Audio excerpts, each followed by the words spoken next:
اللہ تعالیٰ فرماتا یا ایھا الناس اتقوا ربکم، اے لوگوں اپنے رب سے ڈرو، ان زلزلۃ الساعۃ شیء عظیم، بے شک قیامت کا زلزلہ بہت سخت ہونے والا ہے۔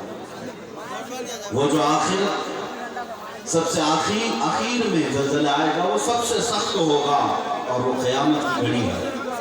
اذا زلزلت الارض زلزالھا، جب زمین ہر طرف سے ہلا دی جائے گی، وَأَخْرَجَتِ الْأَرْضُ أَثْقَالَهَا، اپنے اندر کی بوجھل چیزیں وہ باہر نکال دے گی، وہ قیامت کے قریب ہونے والا ہے۔ لیکن اس سے پہلے یہ جو حالات بنتے جا رہے ہیں، زمین میں عذابات کیوں آتے ہیں، زمین میں مصائب کیوں آتے ہیں، ہم لوگوں سے برکتیں کیوں اٹھا لی جاتی ہیں، اس کے 5 وجوہات احادیث کی روشنی میں ذکر کیے گئے ہیں۔ میں وہ آپ کے سامنے رکھتا ہوں تاکہ آج اس علمی محفل سے آپ کچھ لے کر کے جائیں، اور اگر اپنی زندگیوں میں یہ خرابیاں آئی ہیں تو اس کو بدلنے کی کوشش کریں۔ اللہ کا عذاب کب آتا ہے؟ فرمایا گیا جب سود خوری عام ہو جائے، سود خوری عام ہو جائے تو گویا کہ سود کھانے والے اللہ کو چیلنج کرتے ہیں۔ قرآن میں رب تعالیٰ نے فرمایا فَإِن لَّمْ تَفْعَلُوا فَأْذَنُوا بِحَرْبٍ مِّنَ اللَّهِ وَرَسُولِهِ، اگر تم چھوڑ نہیں سکتے سود کو تو آ جاؤ اللہ اس کے رسول سے جنگ کرنے کے لیے۔ قرآن میں اللہ فرماتا ہے فَأْذَنُوا، ان کو کہہ دو، اب اعلان کر دو کہ آ جائے اللہ اس کے رسول سے جنگ کرنے کے لیے۔ سود کیا ہے؟ یہ آج مسلمانوں میں بھی پھیلنے لگی یہ بیماری۔ بعض لوگوں کو راتوں رات امیر ہونے کا شوق ہے، لاکھ روپے آئے تو اس کو جلد سے جلد 2 لاکھ کیسے بنایا جائے، حلال طریقے سے نہیں، کسی کو قرضہ دینا اور اس پر اس سے زیادہ حاصل کرنا، اس کو آپ اپنی زبان میں بیاج کہیں، سود کہیں یا کوئی اور نام دے دیں، لیکن اضافے کے ساتھ قرض سے کسی مسلمان سے حاصل کرنا یہ اتنا سخت ترین گناہ ہے۔ نبی پاک صلی اللہ تعالیٰ علیہ وسلم نے ارشاد فرمایا سود کے 73 درجے ہیں، 73 درجے ہیں، اور سود کا ایک لقمہ کھانے والا اس کا گناہ جانتے ہو کیا ہے؟ فرمایا گیا خانہ کعبہ کے سامنے اپنی ماں سے زنا کرنے کے برابر۔ سود کھانے والا 1 درہم کوئی کھاتا ہے، وہ خانہ کعبہ کے سامنے اپنی ماں سے بدکاری کرتا ہے۔ اتنا بڑا گناہ، اتنی بڑی وعید ہے، کیوں؟ اس میں حقوق العباد ہے۔ اسلام کبھی یہ نہیں چاہتا کہ تم کروڑ پتی ہو جائے اور تمہارا بھائی کروڑ پتی رہے، تمہارا کوئی مسلمان بھائی اس کا کوئی پرسان حال نہ ہو اور تم اپنے محلات تعمیر کرتے رہ جاؤ۔ سود کی یہی خرابی ہے جو پورے یہود نے آج دنیا کو سود میں ڈال رکھا۔ مسلمانوں میں تمہیں بیدار کرتا ہوں، اگر کوئی انجانے میں بھی اس گناہ میں مبتلا ہوا ہے تو آج توبہ کر لے، یہ اللہ کے عذابات کو کھولنے والا راستہ ہے۔ اللہ کا عذاب قرآن کی روشنی میں کہہ رہا ہوں۔ دوسری جو وجہ ہے، فرمایا کہ جب زنا عام ہو جائے، اللہ تعالیٰ نے فرمایا لا تقربوا الزنا انہ کان فاحشۃ ومقتا وساء سبیلا، تم زنا کے قریب بھی مت جاؤ۔ آج دنیا نے اس کو الگ الگ نام دے دی ہوں گی۔ ترمذی شریف کی ایک حدیث ہے، لوگ قیامت کے قریب گناہ کریں گے لیکن نام کچھ اور دے دیں گے۔ آج جیسے اس کو ایک فیشن کے طور پر دے دیا گیا نوجوان لڑکوں کا، ابھی تو ہماری روایات کچھ تو باقی ہیں یہاں پر، یورپ میں، انگلینڈ میں، وہاں جا کر کے دیکھیں کسی مرد کے کسی جوان لڑکے کے ساتھ اگر کوئی لڑکی نہ ہو تو اسے معیوب سمجھتے ہیں لوگ، اور کسی لڑکی کا کسی کے ساتھ چکر نہ ہو تو اسے ڈاکٹر کو دکھانے لے جاتے ہیں لوگ کہ کیا معاملہ ہے اس کا۔ یعنی گناہ کو گناہ نہیں بلکہ اچھا فیشن سمجھا جانے لگ گیا۔ یہ اللہ کے عذاب کے لیے دروازے کھولنے والا گناہ ہے۔ اسی لیے میرے آقا صلی اللہ تعالیٰ علیہ وسلم نے ارشاد فرمایا کہ زنا کو اتنا مشکل، نکاح کو اتنا آسان بنا دو کہ زنا کرنا مشکل ہو جائے۔ ابھی کل کا جو دن گزرا، پوری دنیا ویلنٹائن ڈے نام سے ایک فحش دن مناتی ہے۔ کیا ہے یہ؟ ہمارے نوجوانوں کو سنبھل جانا چاہیے۔ دنیا جس گڑھے میں تمہیں ڈالنے کی کوشش کر رہی ہے، اے نوجوانوں، تم یہ فیشن پرستی یا ان کی طرف ہرگز مت دیکھنا۔ اللہ نے تمہیں سب سے بہترین امت بنا کر بھیجا ہے۔ کن تمہیں اللہ تعالیٰ نے ایرے غیرے نتو کھیرے کو دیکھنے کے لیے نہیں بھیجا. تمہارے لیے گنبد خضرا کا مکین کافی ہے. تمہارے لیے تاجدار مدینہ کی زندگی کافی ہے. تمہارے لیے سب سے بہترین نمونہ عمل میرے مصطفیٰ کی زندگی ہے. عزیزان گرامی، ہم نے دیکھا ہے دنیا نے اگر عزت پائی ہے تو گنبد خضرا کی چھاؤں سے پائی ہے، میرے آقا کے قدموں سے پائی ہے. علی کو حیدر کرار کسی اور نے نہیں، میرے مصطفیٰ کی نسبت نے بنایا ہے. عثمان غنی کو ذوالنورین میرے مصطفیٰ کی نسبت نے بنایا ہے. عمر کو فاروق اعظم رسول اللہ کی نسبت نے بنایا ہے. ابو بکر کو صدیق اکبر نبی پاک کی غلامی نے بنایا ہے. اسی لیے ان صحابہ کا حال دیکھا ہے ہم نے.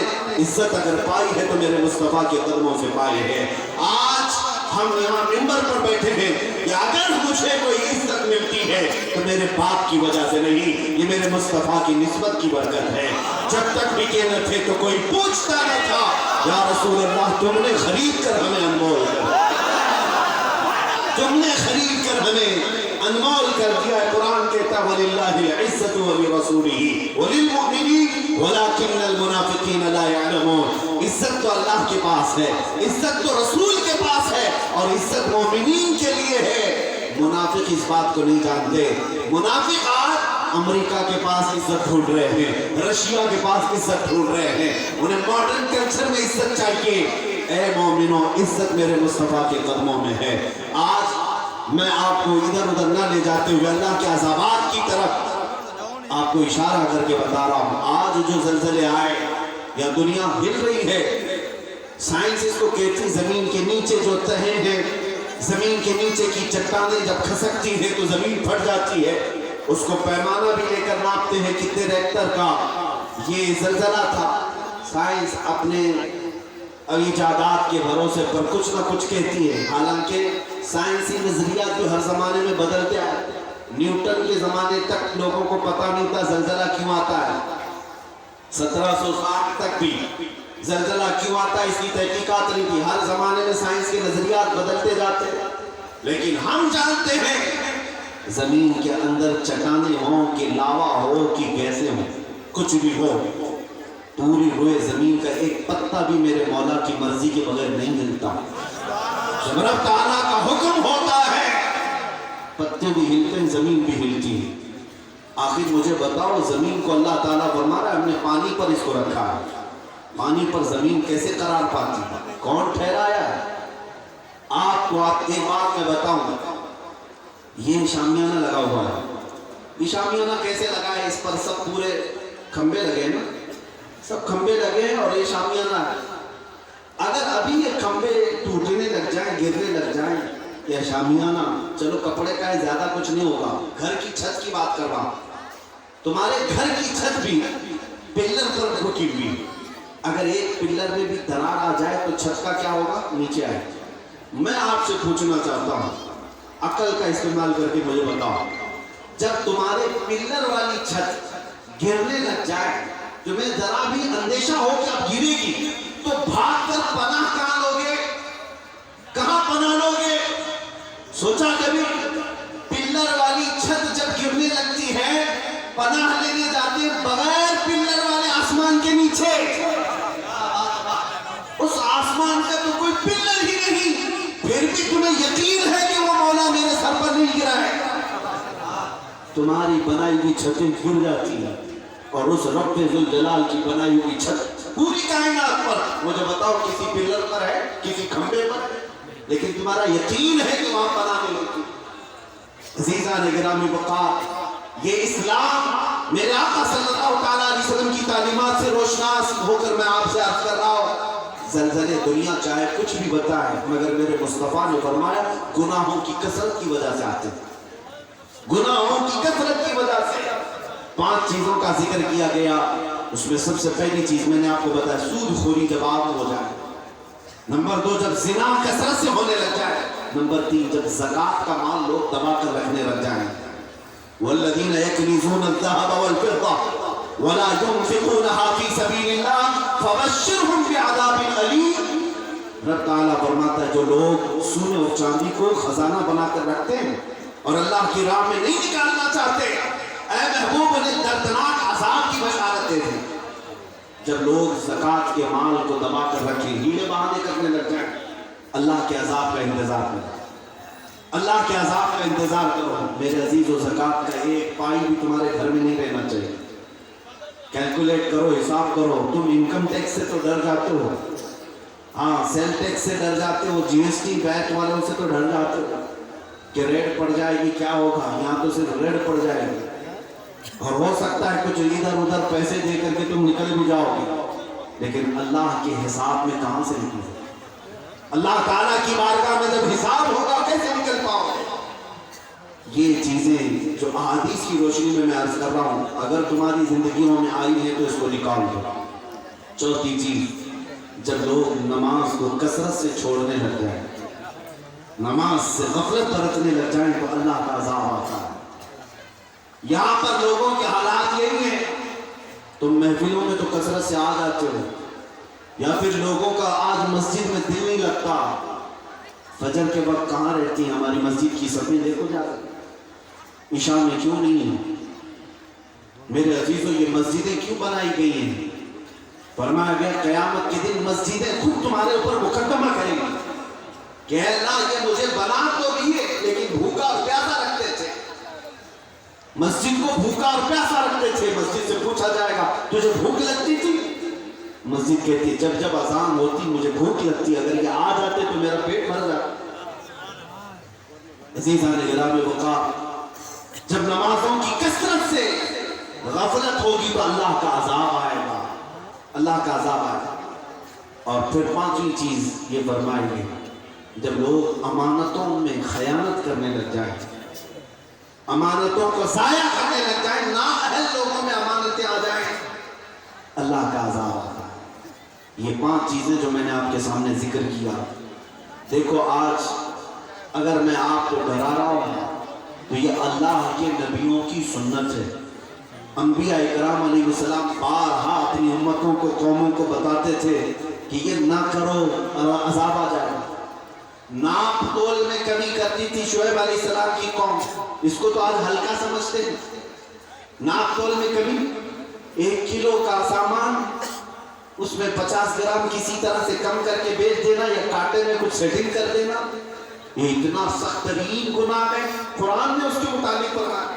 حضرت شعیب علیہ السلام قوم سے کہتے یا قوم اوفوا المکیال والمیزان بالقسط ولا تبخسوا الناس اشیاءهم، اے میری قوم کے لوگوں، عدل و انصاف کے ساتھ ترازو کو تول کر کے دیا کرو، لوگوں کو مال گھٹا کر کے نہ دو۔ یہ ناپ تول میں کمی صرف بنیا لوگوں کی ذمہ داری نہیں، راشن والوں کی نہیں۔ اگر کوئی فیکٹری چلاتا ہے وہ مزدوروں کی تنخواہ میں بھی ناپ تول میں کمی میں شکار نہ ہو جائے۔ مدرسین ہیں، ان کی تنخواہوں میں کمی زیادتی کرنا یہ ناپ تول کی کمی میں آتا ہے۔ آقا اپنے غلام سے کام زیادہ لیتا ہے، اس کی اجرت کم دیتا ہے، یہ ناپ تول کی کمی والے معاملے میں آتا ہے۔ عزیزان گرامی وقار، یہ تمام گناہ جب عام ہو جائے تو اللہ کے عذابات آتے ہیں۔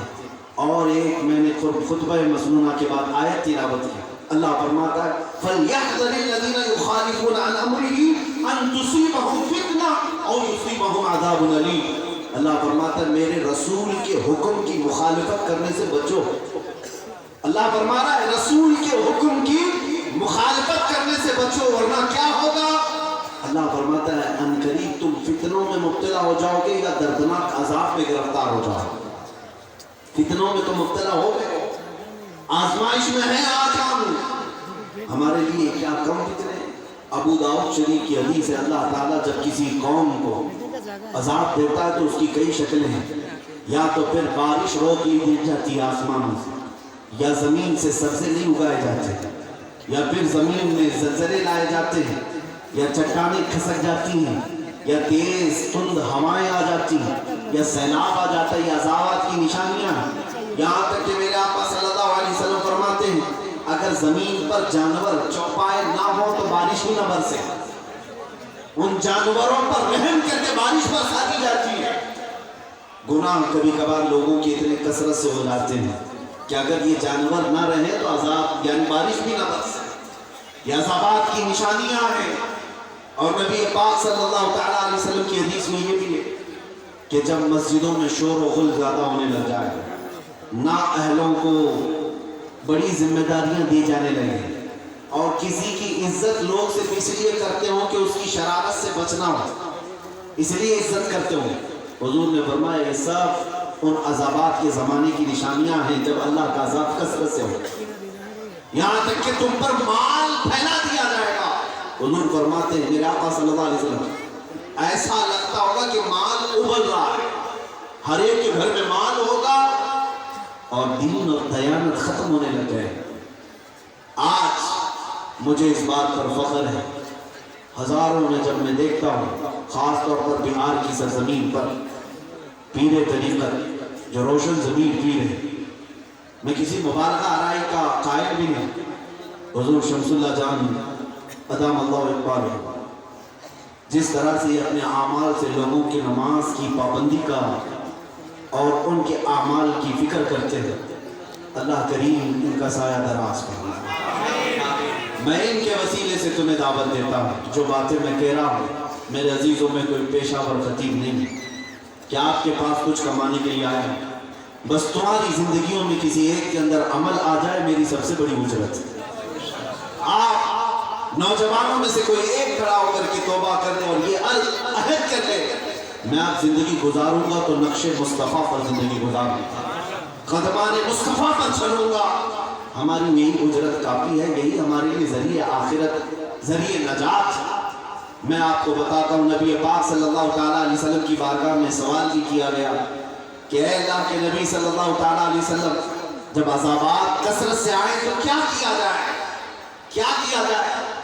جب برکت ختم ہونے لگ جائے، لوگوں میں بے روزگاری بڑھنے لگ جائے۔ اچھا میں ایک بات عرض کر رہا تھا، یہ بھی اللہ کے عذاب کی ایک نشانی یہ بھی ہے کہ جب اللہ کسی قوم سے ناراض ہوتا ہے تو ظالم بادشاہ اور ظالم حکمران کو ان پر مسلط کرتا ہے، ظالم حکمران کو ان پر مسلط کرتا ہے۔